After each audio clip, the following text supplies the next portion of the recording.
June 12, 2025 மத்தியானம் 1:30 மணி அளவுல அகமதாபாத்ல இருந்து லண்டனை நோக்கி ஒரு ஏர் இந்தியா விமானம் புறப்படுறதுக்காக தயாரா இருந்துச்சு. அதே நேரத்துல அந்த பகுதியில இருக்கிற மெடிக்கல் காலேஜ் ஹாஸ்டல் வாசல்ல ரோட்டோரமா டீ கடை நடத்திக்கிருக்க சீதாங்கிற பெண் தனது 14 வயசு மகனான ஆகாச அங்க இருக்கிற மரத்தடியில படுத்து ஓய்வெடுக்க சொல்றாங்க. அதே நேரத்துல அந்த ஏரோப்ளேனை நோக்கி எப்பயும் போல சந்தோஷமா பிளைட் அட்டெண்டர் வேலை பார்த்துக்கிருக்க 26 வயசான ரோஷினி நவம்பர் மாசம் நடக்க போற திருமண வேலையை பார்த்துக்கிட்டே சந்தோஷமா பல கனவுகளோட அந்த பிளைட்டை நோக்கி நடந்து வர ஆரம்பிக்கிறாங்க. அதே நேரத்துல ஏர்போர்ட் வாசல்ல தான் தந்தைக்கு பிரியா விடை கொடுத்து 4 மாசத்துக்கு முன்னாடி தான் கல்யாணமான குஷ்புங்கிற பெண் லண்டன்ல வேலை பார்த்துக்கிட்டு தான் கணவரோட சேர்ந்து வாழ்றதுக்காக முதல் லண்டனுக்கு போறதுக்காக பல கனவுகளோட ஏர்போர்ட்டுக்குள்ள நுழையிறாங்க. அதே நேரத்துல ஏர் இந்தியா விமானத்துக்குள்ள தான் குழந்தையோடையும் தன் கணவரோட செல்ஃபி எடுத்துக்கிட்டு சந்தோஷமா இருக்க டாக்டர் கோமிவியஸ் தன்னோட சின்ன வயசுல இருந்து கனவான டாக்டர் தொழிலை ரிசைன் பண்ணிட்டு தன்னோட குழந்தைகளுக்காகவும் தன்னோட கணவருக்காகவும் லண்டன்ல போய் செட்டில் ஆகிறதுக்காக பல கனவுகளோட தான் குழந்தையோட செல்ஃபி எடுத்து சந்தோஷமா அமர்ந்திருந்திருக்காங்க.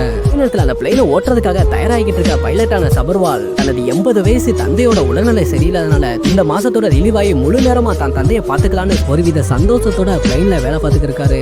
அதே நேரத்தில் மும்பையில பிறந்த சாதாரண ஏழ்மை குடும்பத்தை சேர்ந்த சையதுங்கிற இந்த நபர் லண்டன்ல போய் 16 வருஷம் கஷ்டப்பட்டு ஏழ்மையாக இருந்த தனது குடும்பத்தை நல்ல நிலைமையை கொண்டு வந்த சையதுங்கிறவரு அம்மாவோட உடல்நிலை சரியில்லாதனால லண்டன்ல இருந்து மும்பைக்கு வந்து அம்மாவை பார்த்துட்டு திரும்பவும் தான் லண்டனுக்கு குடும்பத்தோட செல்றதுக்காக தயாராகிட்டு இருந்தாரு. அதே நேரத்தில் மணிப்பூரை சேர்ந்த 19 வயதாகும் சர்மாங்கிற இந்த பெண் 11:30 மணி அளவில் தான் அக்காவுக்கு போன் பண்ணி சந்தோஷமா நான் லண்டனுக்கு போக போறேன், இன்னும் ஒரு 3 நாளைக்கு நான் உங்கள்கிட்ட பேச முடியாது, திரும்ப 15 வந்தோடனே நான் உங்களுக்கு போன் பண்றேன்னு சொல்லிட்டு சந்தோஷமா பேசிட்டு போனை கட் பண்றாங்க.